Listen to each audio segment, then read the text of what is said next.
Hey, what's up? This is Chosen, and this video is going to be a champion guide for Painkeeper, so let's get into it. Alrighty, so diving into Painkeeper, let's go index. Painkeeper is a Dark Elf rare, and right here. So this is actually the first champion guide I am making on the new desktop client, so very excited about that.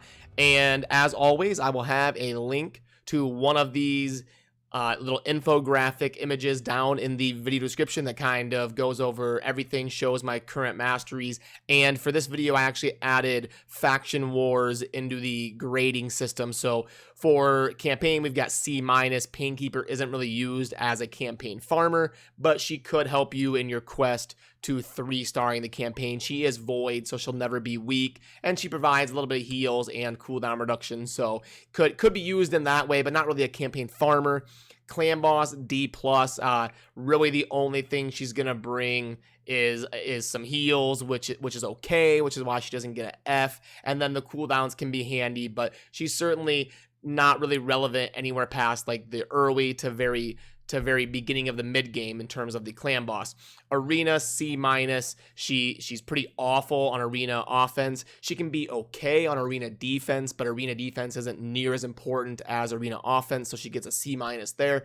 Dungeons and faction wars is where her value is going to lie. Dungeons, she can provide a lot of sustained cooldown reduction and heals, which is good in sustained battles like dungeons. And then for the faction wars, she is obviously going to be really good because I love rares in faction wars because they are cheap. We can build more of them. You know, when it comes to epic books, legendary books, and ascending epic and legendary champions, this is why I like rares, because those epics and legendaries can get very expensive if you have to build a lot of them. Rares are a little bit more realistic to build more of them. So I tend to, you know, grade rares a little bit more leniently in faction wars because they're so cheap. So she can be a good one for that. She gets an A. In terms of sets, Painkeeper is a really good candidate for the shield set. She's going to be kind of filling that sustain role, so we can throw the shield set on her to give our team a little bit of survivability. The shield set is very good in dungeons, and then we're going to be wanting to stack a lot of speed and HP on her,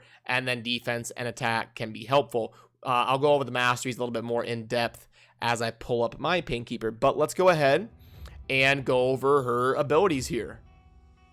First, we look at the base speed, 102, very good for a rare, so that is a big check mark in her favor. The A1 is attack one enemy 2 times and fill this champion's turn meter by 10%, damage based off defense and attack. This is a very good A1 for a rare champion. A2 is attack all enemies, then heal all allies by 15% of this champion's max HP. That's a very good ability. It is on a 4-turn cooldown. I wish it was a 3-turn cooldown, but because her A3 is pretty good, I'm okay with it. But she would be very good if this were on a 3-turn cooldown. But when we look at abilities like this, we always want it to say this champion's max HP. When it says heals all allies by 15% of their max HP, it's not near as good of an ability. So the fact that this is scales off her HP is a big check mark as well. And then here, combat tactics is a very cool ability. It's going to decrease the cooldowns of all ally skills by 1 turn. So if you have somebody in your party that has 2 or 3 skills on cooldown, boom, it's going to minus 1 turn off of all of them, and it's going to be across your whole team. So again, very good in faction wars, very good in dungeons, and can also be useful in the clan boss for like the early to mid game. Then the aura is increase ally HP in faction crypts by 21%. A pretty good aura, especially if you're trying to build a faction crypts team. She can slot in to the leader role and give you even more sustain than she already provides. So yeah, in general, a very interesting kit in terms of being a rare champion. She's got some turn meter manipulation, you know, some healing, and then some cooldown reduction. So a very kind of generally useful champion, especially in dungeons. Alrighty, let's pull up my Painkeeper, and we'll kind of go over the gear and stuff.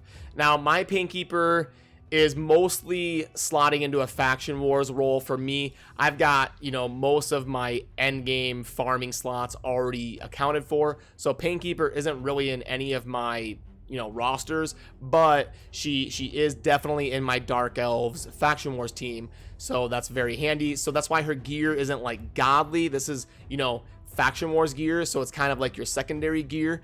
But in terms of the main stats we're looking for, we're probably going to want HP percent on our gloves. You know, these are kind of the best ones I could have to make use of the Immortal set on her. For the chest, we're probably going to want HP percentage.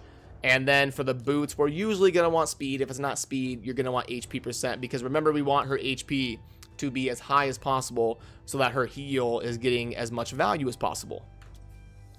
In terms of the masteries, Painkeeper is one that, you know, normally we want to go the offense and support trees, but if you are going to use your Painkeeper against the clan boss, you will want to go down the offense tree and get War Master as your tier 6 mastery. But you're probably not going to be using her against the clan boss anywhere past like the early game. So if we're going to be using her for sustain in dungeons and faction wars, we're going to want to go down the defense and support trees. The support tree, we're obviously going to want to make her heals a little bit better and get, you know, Lore of Steel, Cycle of Magic. There's really nothing down here that provides a lot of value, but we might as well just go with this one. You know, it might give us some value in faction wars at some point, but there really isn't a great pick down here, but we have to pick one, so that's the one we go with. She is a good candidate to go for the tier 6 defense mastery Bulwark. So, you know, just going to be using her really as a sustained character and getting as much as we can out of her in terms of that. So yeah, I'll show you kind of where I would use her mainly. She's not really going to be awful anywhere, and she's not really going to be like uber S tier anywhere. Probably like the Golem would be like her best dungeon. Maybe the Minotaur. So she could be pretty good in Golem, Minotaur, and she'd be okay in like Dragon Lair. Maybe usable in the Fire Knight, but not great. And then in all of the potion dungeons, she can basically be okay. She's not going to be awesome or garbage in any of them. So I would probably say she's going to shine most in the Minotaur and the Golem, though. So I'll show you a run here of her playing on the Golem.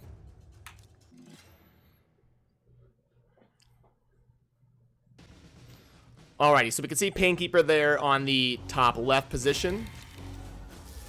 She's going to be helping my team take a little bit less damage and reducing their cooldowns, and then coming in with those clutch heals. And you can see that her ability hit for 20k there. My Bad L only hit for 10k. So she's not super weak because her damage scales off of good stats for her. So she's in pretty bad gear as well. So the fact that she was hitting for 20k there is pretty promising. If I had her in elite gear like I have on most of my endgame champions, if I didn't have faction wars gear on her, she would hit pretty decent for a support.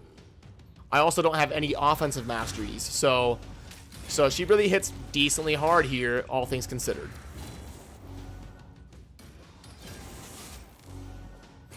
Her A1 does not hit very hard because I think that one scaled off of attack, if I remember, and I don't really put a lot of attack on her. And you can see there, she takes damage when my Dracomorph gets attacked. That's that Bulwark defensive tier 6 mastery.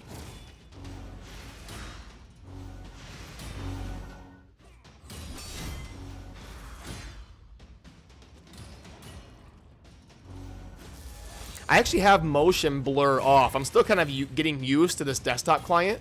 I have motion blur off, but it still looks like it happens a little bit to me. There's that decreased cooldown that Painkeeper did. That ability is very good for, you know, sustained battles like this, which is, you know, the Golem is usually more of a sustained battle. So that's why I kind of lean towards thinking this is going to be her best dungeon to get more value out of those heals and especially the cooldown reduction.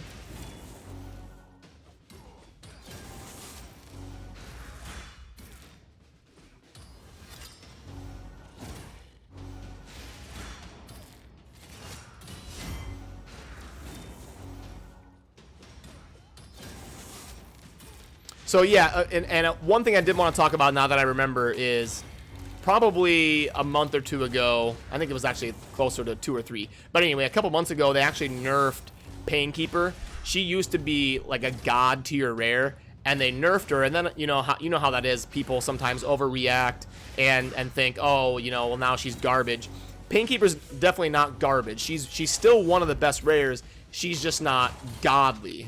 She was insane before, and then they brought her, you know, down in the line of being a rare. You know, she's not like better than epics and legendaries. So if you get her and you're in the early to mid game, she can definitely still be a very valuable champion for you. You know, even if you're even after her nerf. They did the same thing with Executioner. Executioner used to be just bonkers good for a rare, but this was like 7 or 8 months ago. And then they nerfed Executioner and brought him more into line. Now he's just a decent to good rare instead of like a god tier rare. And the same thing is kind of true with Painkeeper.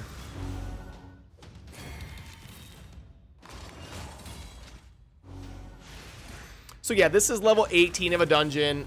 You know, not a bad run. You know, 3.5 minutes or so with a Painkeeper in there doing just fine. And she doesn't even have like perfect gear. She mostly has Faction Wars gear on. So yeah, not too bad. I'm pretty encouraged by how she performed here.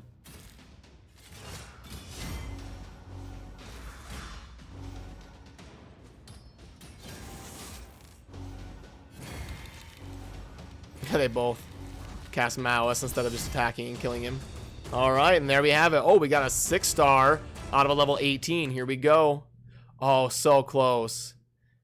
If that would have been defense main stat, this would have been an insane chest. I'm still going to hold on to this because this is the type of chest that can be good for Faction Wars. It's got the 6-star flat stat with speed and crit rate, so we'll throw that on somebody for Faction Wars, and even though it's not optimal, it can still be pretty good.